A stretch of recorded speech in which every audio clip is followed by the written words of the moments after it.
Your friend's an entrepreneur just like yourself. You both have been in business for about the same amount of time. You both built businesses that are about the same size. And he just sold his for $10 million. Is your business worth $10 million? Maybe not. And here's why. In this video, I'd like to explore some of the misconceptions around value. Anybody who works in the exit strategy business, any broker, any consultant, anybody in this space will tell you that owners rarely have an accurate understanding of valuation or what their business is actually worth. And I want to help you understand this in this video just so that you have a realistic expectation going in. And that will help you navigate the exit experience much more effectively, and it'll just be a better experience for you. And additionally, if you understand aspects of where value comes from, then it helps you begin to find the levers in your business that you can pull that will increase the value of your company. Now, I'm not going to go into that at great depth in this video. I'll cover that in others. But right now, I want to explain how valuation is done and where value is derived from in a business.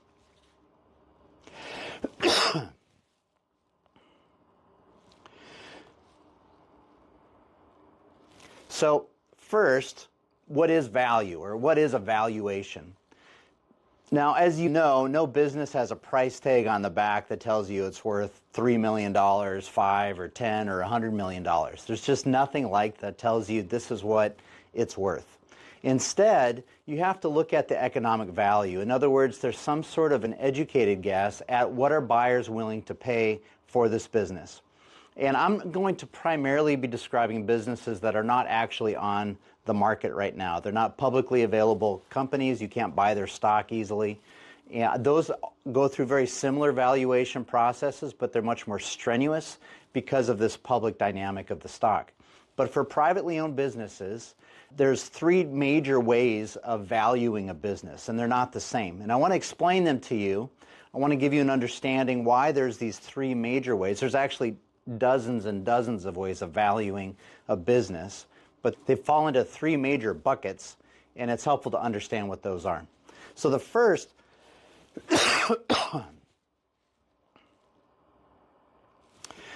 the first bucket that I want to talk about is market-based.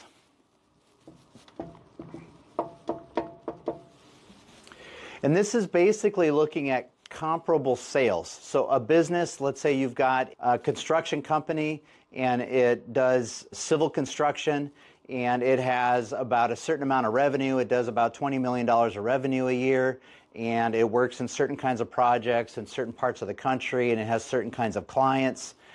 And you can see the other 5 companies that were similar to that have sold recently and for their prices, if you're able to find that information out. And based off of market comparisons, you can get a sense of your business might be worth this amount because these other ones were worth that amount as well. That is a way, and it's a lens to try to figure out what your business's value is. It is valuable to know what's the going price for a business like yours, but that's not the only valuation approach. And I'll explain that here in a bit, but it's important to understand that just because a certain business that looks like yours sold for a certain price, that doesn't mean that's what yours is worth. Yours could easily be worth more or less than that business, depending on how well it's operated, how well it's structured, how well it's run. In the case of construction, how much backlog you have, the reputation that you have in place, the dependency of the business on its owners, how well you manage your finances, and so on. There's all sorts of factors that are baked into a valuation. Another common way of looking at value is income. And there's fancy terms. Discounted cash flow method is a common one that's used for this. But basically, we're looking at the income of your business right now and its projected income over the next handful of years. And so then you use this terminology called a multiple that sort of, not exactly, but calculates how many years of value you're selling to the potential buyer. And so you hear about 3 times, 5 times. In certain markets, especially online-based businesses, you can get 10 times valuations or even more sometimes. That's pretty rare. The typical valuation's between 3 and 4, multiple, but it's based off of income, usually based off of EBITDA, and that's multiplied times your multiple. So for example, if your typical profit is $1 million, you multiply that times 3 and your business would be worth $3 million, not including your assets. So that's another common way of valuing a business and taking a look at it. The last common method is the assets, and this is assets minus liabilities. And this is just basically what's your business worth. Now here's an interesting point on that. Up until the 1970s or so, almost all business sales were asset-based sales. So it didn't matter what you were doing with your company, you basically were selling your business, your equipment, and maybe some contracts that you had.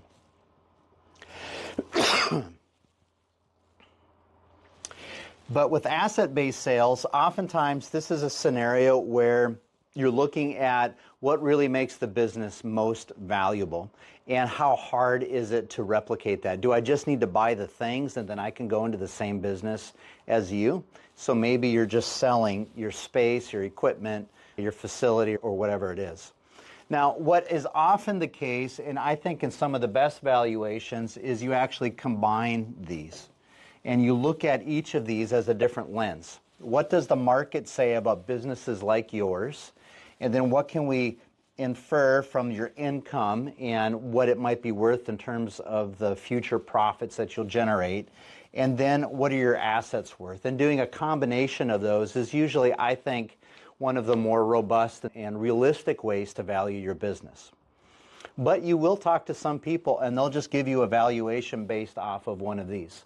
Especially if it's a free valuation, if you're just talking to a banker or an accountant or maybe even some business brokers that are just taking a quick look, is they'll just take one of these calculations or one of these approaches and give you a quick, kind of a back of the napkin valuation.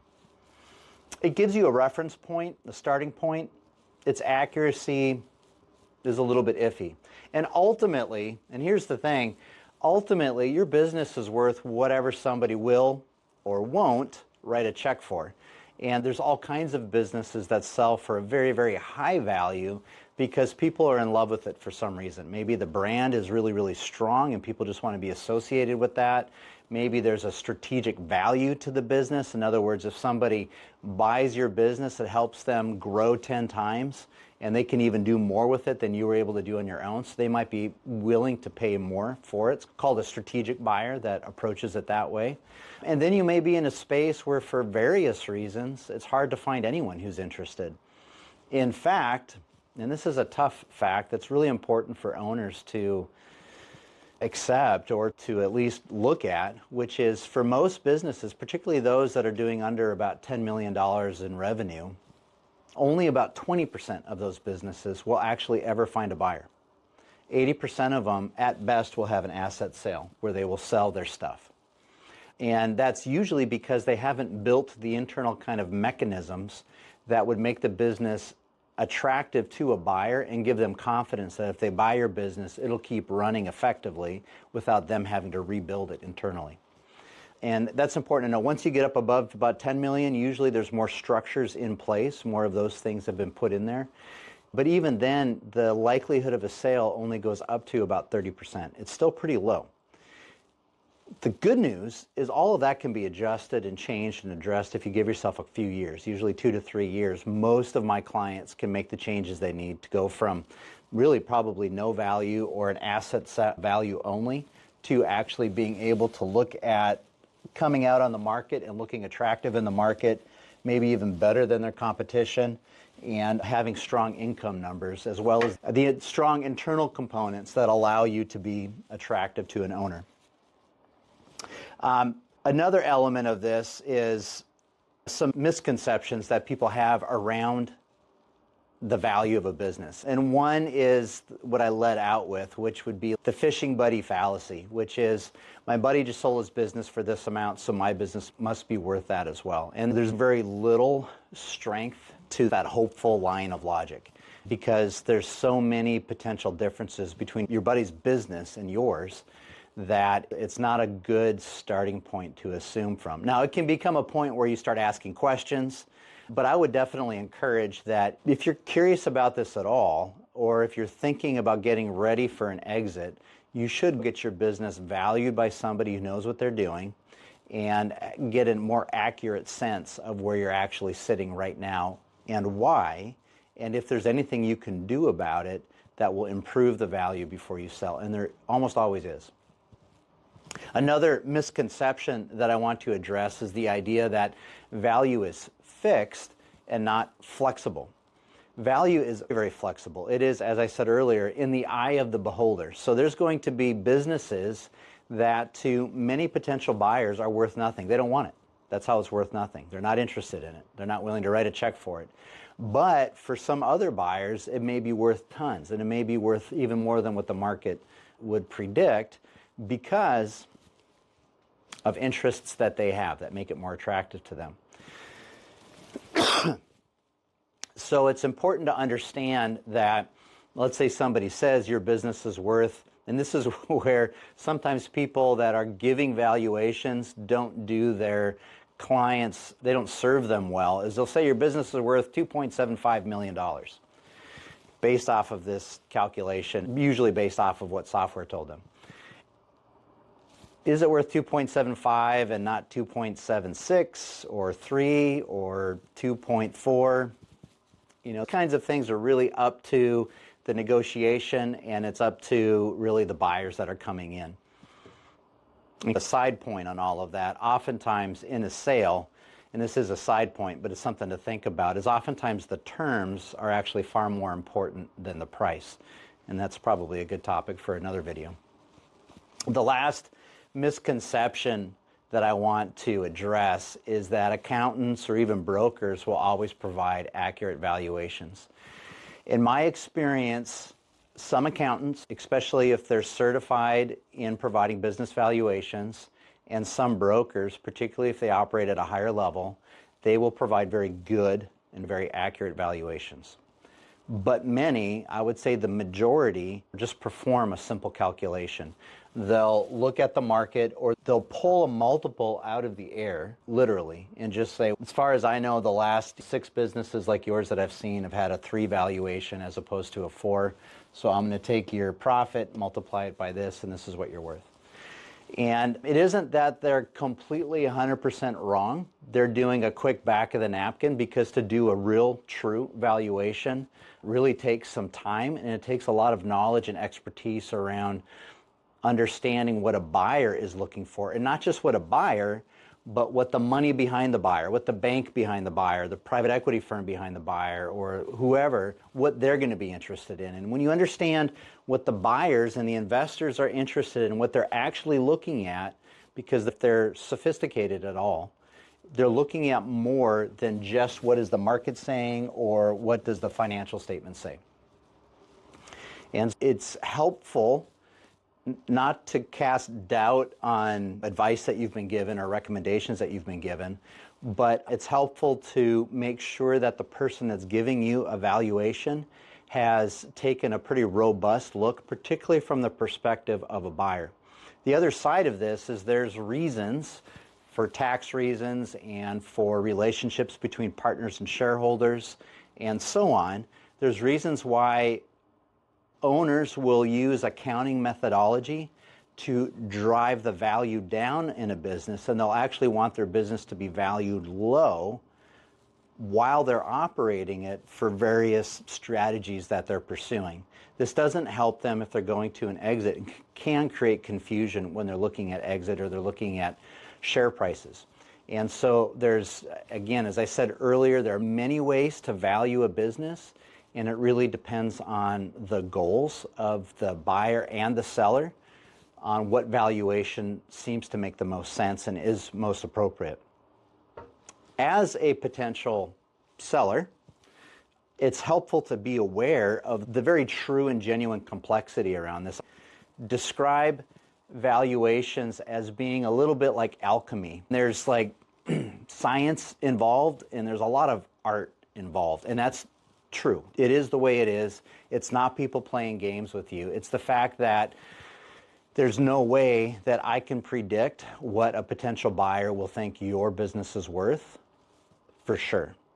They may think a much bigger or a much smaller number, and once you get emotions involved, which they frequently and most often are, then that can distort either getting people really excited and the perceived value will go up, or people will get scared or nervous or whatever, and the perceived value will go down, depending on the particular conversation. So this idea of there being a fixed value or that quick kind of a back of the napkin number is the one that you should hold on to dearly. Those are two other misconceptions that you should let go of.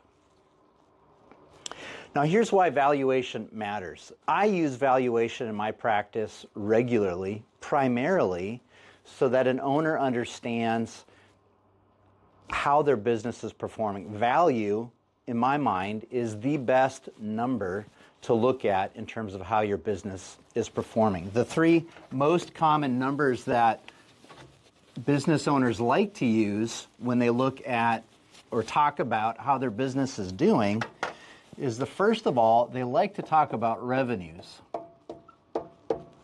But revenue is an ego number. You could have a $100 million business and be going into debt at the same time. It matters what your revenue is, but it doesn't matter as much as people think. It's a good number to know. It's a good number to be aware of, but it doesn't necessarily mean that you're profitable or that you have a healthy business or even a valuable business. The next number that's more important to pay attention to are your profits.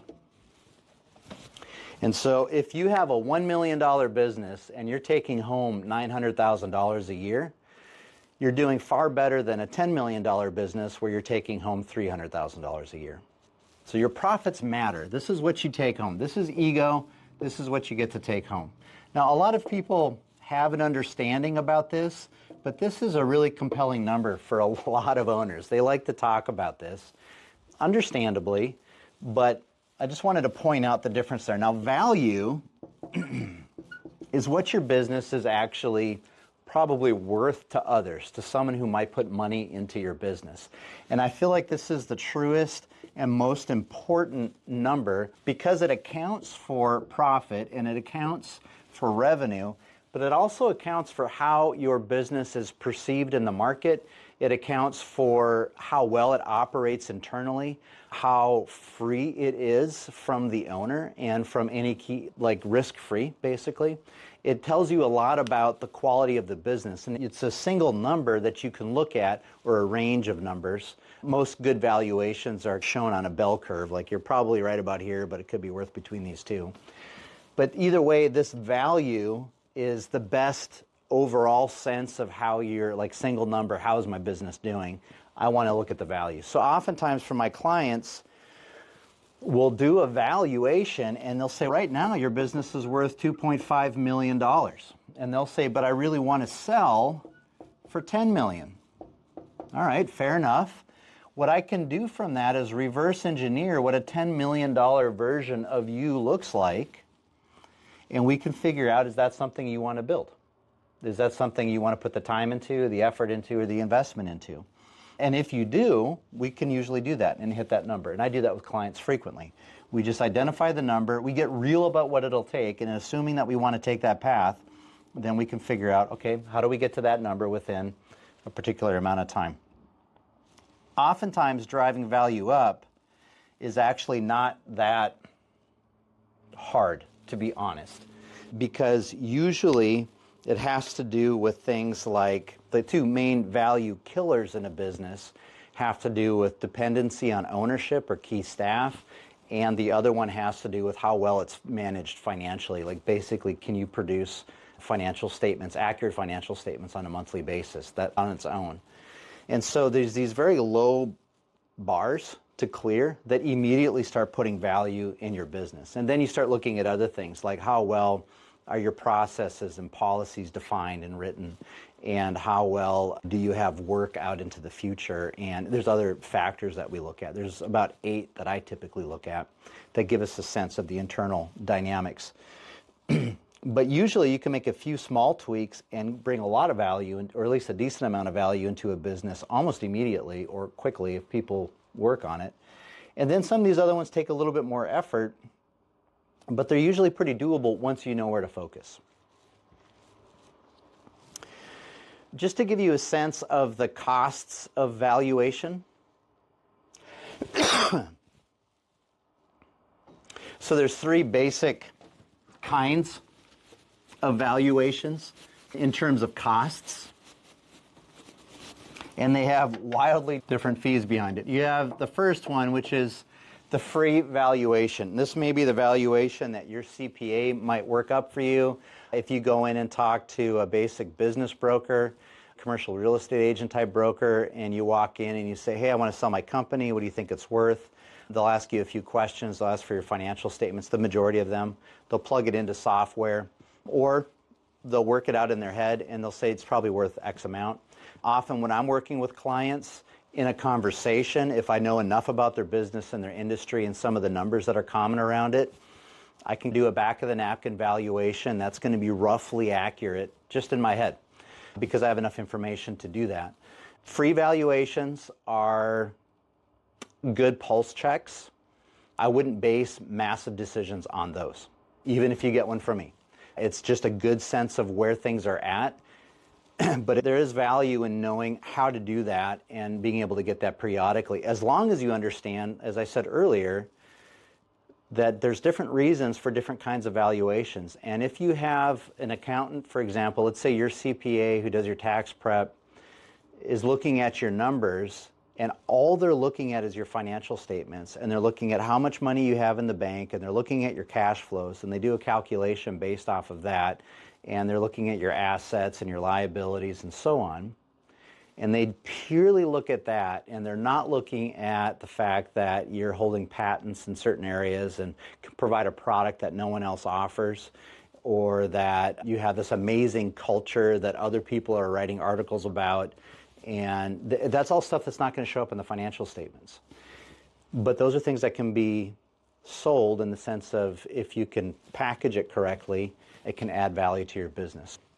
Just want to put that out there. Free valuations are worth a little bit more than what you paid for them, but don't bank too much on them. The second kind of valuation is an uncertified valuation. And this is what I offer, and I use this for business planning purposes. This is a valuation where I sit down. It takes a number of hours to ask an owner questions. I look through their financial statements. I usually do some outside research as well.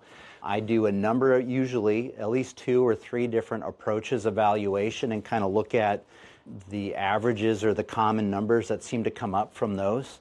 And basically it's just putting a little bit more effort or a lot more effort and work into it to come up with it. Now, it's not certified, which means that if you're going for like an SBA loan or some other kind of financing, they may not accept this valuation. So I don't offer that as a service for somebody who needs to get lending, for example. Additionally, if you are going into a dispute in court or you have some other legal or tax issues that you're trying to address, an uncertified valuation is not going to help you there. So it's very good for internal planning purposes. It's decent if you're trying to figure out like buying another business. It gives you good information for looking into that.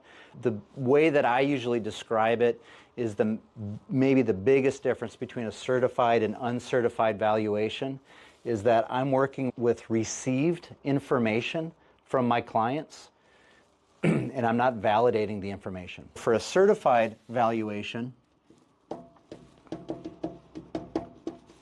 you have to go to somebody who actually has the credentials to offer a certified valuation, and there's a handful of different credentials that qualify for this.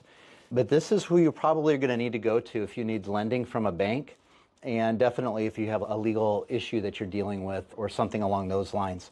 The biggest difference between these two, I would say, is that in a certified valuation, there's a higher level of confidence that the information that's used to calculate the value is accurate. So here, if somebody tells me their building is worth $1.5 million, and unless I have a reason to not believe that or doubt that, I'll just use that as part of the valuation. It's the owner telling me what their building is worth. And if I look at their financial statements, they're making $1 million in profit. Now, I do take a look at financial statements and do some recasting, is what it's called, where you pull out owner's expenses or you pull out extraordinary expenses that year that may not be carried on to other years. But I don't get into it and make sure that a deep sort of validity check on the quality of the information I'm given, because I'm working with owners to make decisions about their own assets and their own business. For a certified valuation, if you want someone to take a deeper look and you want a higher level of confidence in the information that you're given, you want to go to a certified evaluator. Hopefully that makes sense. Now, free valuations are free. Certified valuations will often cost somewhere between about $1,500 to maybe $5,000. And certified valuations I would say they typically are going to start around $15,000, maybe $5,000, but they're going to start around here and they're going to go up. They can go up a long ways depending on the complexity of your business.